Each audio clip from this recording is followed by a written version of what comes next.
Hello my darlings, welcome back to my channel. Today we're going to be adding a second episode to a new series here on my channel. It's the Get Goth With Me series, where I'll be doing a ton of different styles of gothic makeup. So make sure you subscribe to my channel to keep up with the most recent looks. Today's look is inspired by Morticia Addams from the 1991 movie The Addams Family, whose look perfectly describes the romantic goth makeup style.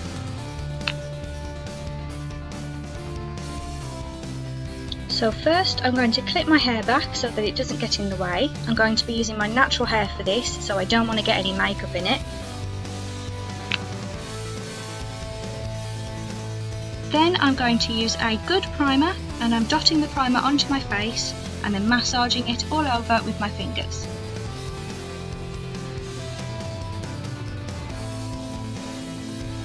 As with the Susie Sue look, the eye makeup for this look is pretty dark, so I'm going to do the eye makeup before the rest of my face. So now I'm going to prime the whole eye area with some concealer, making sure to pay special attention to the areas where I have discoloration. And then I'm going to use a concealer brush to work that into the skin. Now I'm going to apply some white eyeshadow primer just to the lids up to the crease, and then I'm going to set the brow bone down to the crease with a matte white powder or eyeshadow.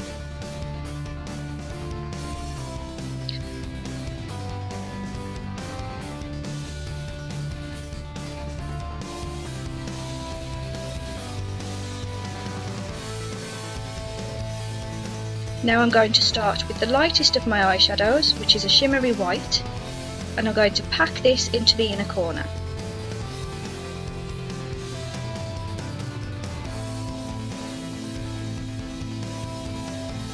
Then on the centre of the lid, I'm packing on a true silver right up to the crease, and you can see that I'm gently dabbing this on rather than swiping, because this way is going to give you the most colour payoff.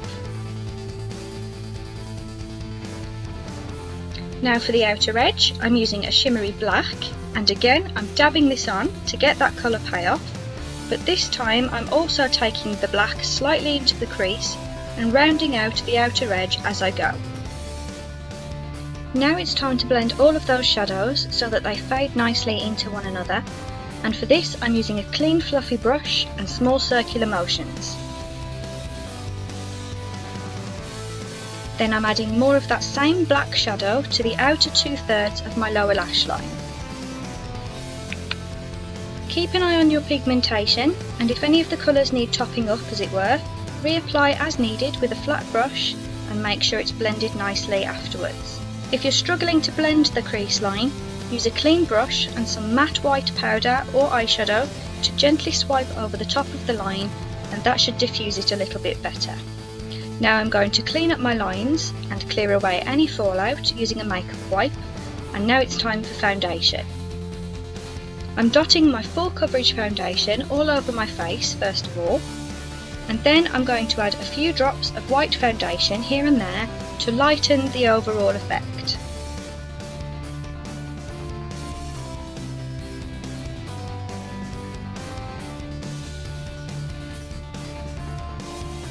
You could do this separately on a palette if you want, but I just find this way to be a lot quicker and easier. Then I'm going to blend all of that foundation in with a dense foundation brush, taking care not to interfere with the shape of my eye makeup.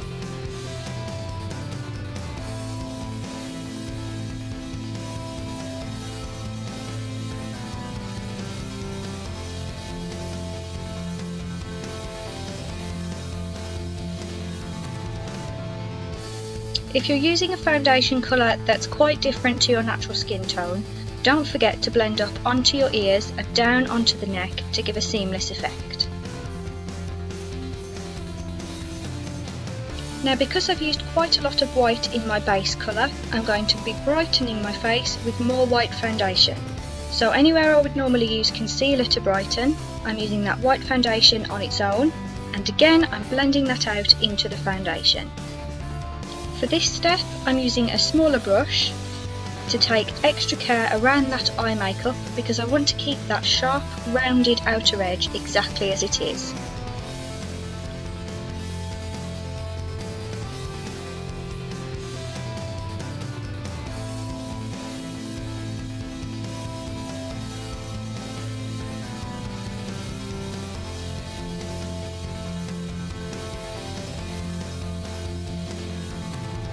Now for some contouring. I'm starting with a cream contour stick and I'm drawing in some severe cheekbones, which Morticia is so famous for, and I'm also going to sharpen my nose shape and my jawline, and then we're gently blending that out too.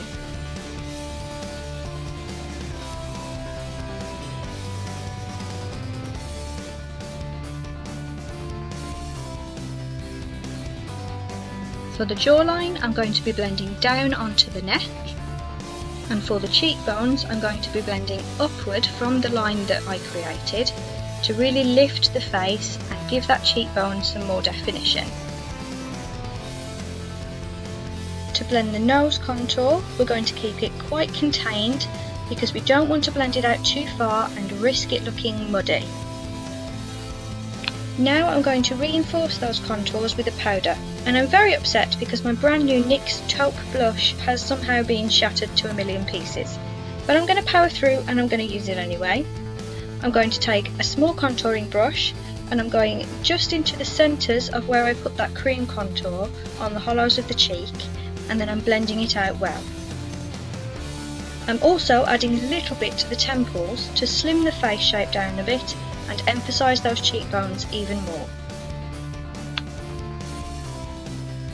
Now I'm going to set the rest of the face with some white pressed powder, making sure everything is nicely set down, and then we're going to go back to our contour powder to reinforce that nose contour, just being really careful not to blend out too far.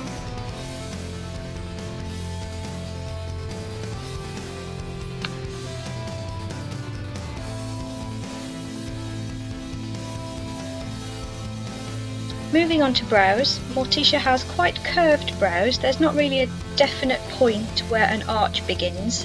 It's more of one gradual curve right along the length of the brow. The brows are also not faded at the front, rather they're finished with a slightly curved front edge. Oh, and because I'm keeping my natural hair colour, straight black shadow would look too severe for these brows, so I'm using a mixture of my usual brow product with a dash of black eyeshadow in there just to darken it very slightly.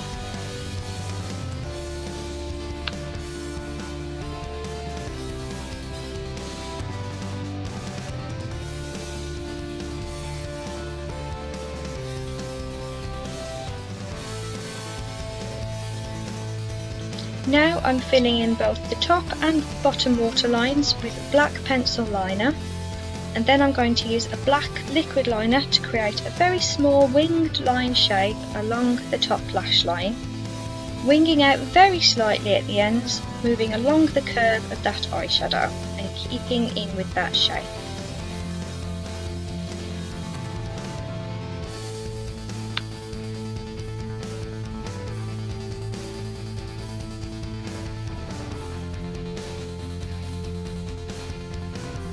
Now to correct any eyeshadow fallout that may have gotten on my lashes, some black mascara, and while I'm waiting for that to dry down, I'm going to move on to the lips. I'm using a dark red lip liner pencil to outline my lips. I'm not overlining the lips for this look. Morticia didn't have huge pillowy looking lips, so I'm just going to keep my natural shape for this look.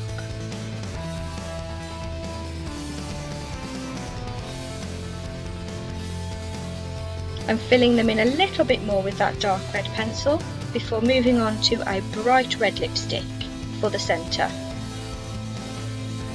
This is going to give a very subtle ombre effect with the darker outline moving into the brighter centre.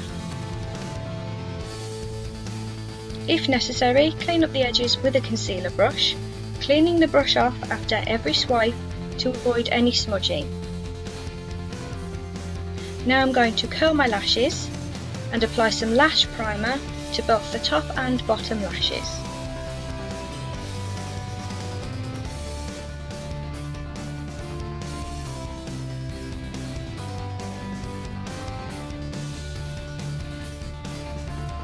While that's drying, I'm going to add some white based highlight to the highest points of my cheekbones, down the bridge of my nose and on the cupid's bow.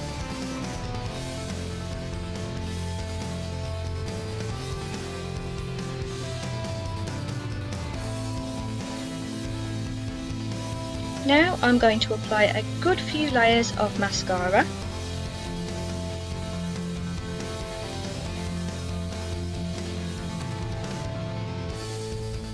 Why can I never apply mascara without making a mess? Every flipping time. So I'm going to clean that away real quick. You can see how I do that on my Susie Sue video. You can also add falsies if you want, but I didn't fancy it today. So this is the completed look, and that's it for this tutorial, guys. I hope you enjoyed watching. If you did, please put a little like on it for me, and if you want to see some more makeup looks, you can click on the links on screen now, and I'll talk to you in the next one.